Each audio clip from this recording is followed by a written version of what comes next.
Mantan Komisaris Utama PT Pertamina, Persero, Basuki Cahayapurnama alias Ahok meminta agar Presiden dan BUMN diperiksa terkait pencopotan Joko Priyono sebagai Direktur Utama PT Kilang Pertamina Internasional, KPI. Hal itu disampaikan Ahok saat menjadi saksi di sidang kasus dugaan korupsi tata kelola minyak mentah di Pengadilan Negeri, PN, Tindak Pidana Korupsi, Tipikor, Jakarta, Selasa, 27 Januari 2026. Basuki Cahayapurnama alias Ahok mengungkapkan tidak ada oplosan dalam kasus korupsi tata kelola minyak mentah. Hal itu disampaikan Ahok di sela-sela istirahat sidang perkara dugaan korupsi tata kelola minyak mentah, saat dirinya diperiksa sebagai saksi dalam kapasitasnya sebagai Komisaris Utama, Komut, Pertamina periode 2019 hingga 2024. Periksa tuh presiden bila perlu. Kenapa orang terbaik dicopot? Selesaikan dulu pertanyaan kami, baru dijawab ya. Karena konteks pertanyaan kami sebetulnya keterangan saksi juga nih. Betul, ya? justru saya bilang, saya mau jelaskan keterangan ini ke arah mana gitu. Saya belum selesai, saya belum silakan. selesai. Nah, keterangan saksi adalah ini beberapa penyimpangan itu kan keterangan saksi juga di poin 10 ini sebelum masuk ke poin IT ya. Nah, konteks pertanyaan saya tadi adalah masih di keterangan saksi ini adalah ada peningkatan kuota impor. Nah, di sini sebenarnya detail ini penjelasannya ini. Ada misalnya tidak dapat diserap seluruhnya, tidak dapat masuk ke Pertamina itu bahasa saksi. Ini yang konteks itu yang saya ingin tanyakan sebetulnya. Betul. Jadi agak berbeda dengan tadi ya. Ya, makanya saya sampaikan, kami Dekom, kan kita awam kan. Kami heran kenapa ada minyak diekspor, kenapa ada minyak diimpor. Oke, silakan. Sama kayak Pak Jaksa juga gitu loh. Kami tentu menduga ini penyimpangan kan, makanya di situ kita panggil direksi. Oke. Dari direksi dipanggil, kami jadi paham. Oh ternyata ini tidak semua kilang bisa ngolah. Terus yang kedua, teman-teman di kilang ini menolak kiriman minyak mentah dari hulu. Karena ada pasir, ada air. Makanya kami dipanggil direksi semua. Oke, sekarang kita bikin aturan baru. Kalau barangnya jelek, walaupun ini barang sendiri, tolak. Karena kalian sudah dibagi dari subholding. Tapi kalian tetap harus bisa produksi. Nah di sini kita sampaikan penyimpangan itu udah di-clearkan. Tapi penyimpangan mana yang jadi kita laporkan lagi diperiksa audit? Soal editif. Kan di bawah B ada Pak. Ya, saya belum ke B. Nah, jadi itu yang saya sampaikan. Ya, jadi poin A dulu. Nah, itu Pak. Oke, udah ya. Nah, ini kan kemudian saudara juga menerangkan satu istilah yang kemudian ketika ini terjadi impor, harga lebih tinggi. Sebentar ya, jangan dijawab dulu sebelum saya selesai. Nah, pertanyaannya adalah, apakah kemudian ada satu isu ya yang jadi perhatian khusus dari Dewan Komisaris ketika saudara menjabat itu? Nah ini kira-kira Pertamina atau yang direksi yang di Pertamina pada periode itu ada ketidakpatuhan nih dengan permen tadi yang diterangkan oleh rekan kami 42 ini yang terkait dengan pemenuhan kebutuhan dalam negeri yang prioritas itu.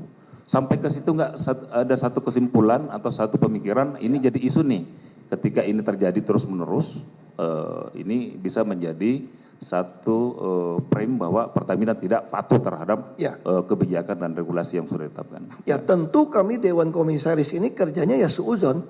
Ya. Karena kami ditugaskan dibayar untuk mengawasi.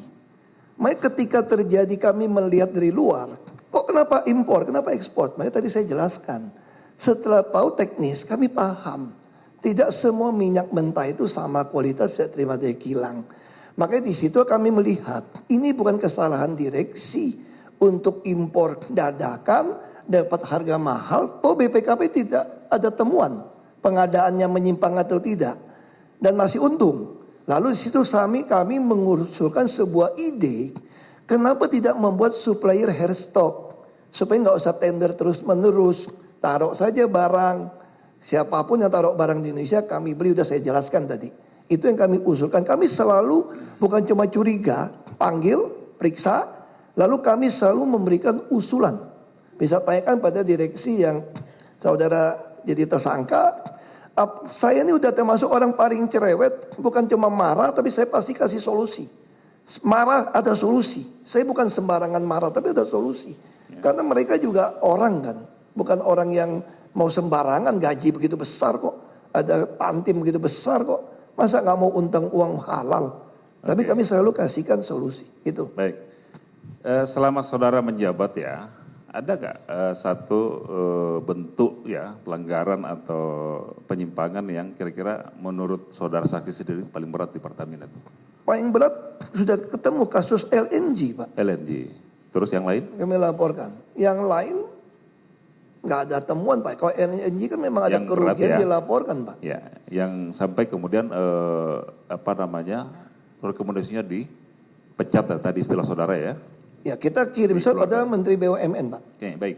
Ini saya ingin menanyakan aja ya penegasannya. Tadi masih di poin 10 huruf A ini keterangan saudara ini ada dua nama, namanya Pak Joko Priyono dan Pak Masud Kamit, dua-duanya mantan Ya. direksi pada anak perusahaan Pertamina Subholding ya. Satu KPI, satu PPN. Ini istilah saudara sebut di sini yang sudah dicopot nih. Ini ada persoalan nggak dengan dua orang ini sehingga kemudian ini disebut sebagai mantan yang sudah dicopot nih? Ya. Ada masalah nggak dengan dua? Bagi saya dua saudara ini adalah dirut yang terhebat yang Pertamina punya. Untuk mau perbaiki produksi kilang, termasuk perbaiki Patra Niaga. Makanya saya sangat senang dengan mereka. Semua yang saya arahkan dia kerjakan. Termasuk soal editif, Pak Mahfud ini lebih baik dipecat daripada dia tanda tangan. Kalau ada penyimpangan pengadaan. Makanya saya bilang ini adalah salah satu terbaik yang kita punya. Pak Joko ini, Copot ya istilahnya. ini orang kilang asli dari kilang. Ini orang menurut saya adalah orang yang terbaik pengetahuan tentang kilang.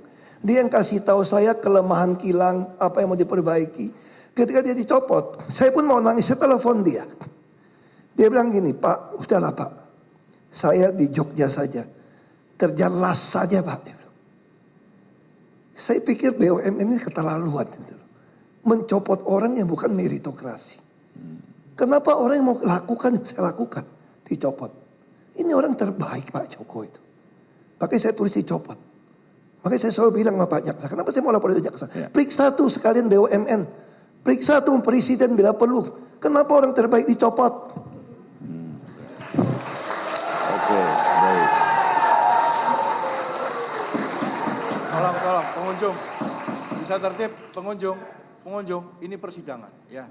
Ini bukan hiburan. Oke, Tolong. baik. Jangan bertepuk tangan. Subscribe ya.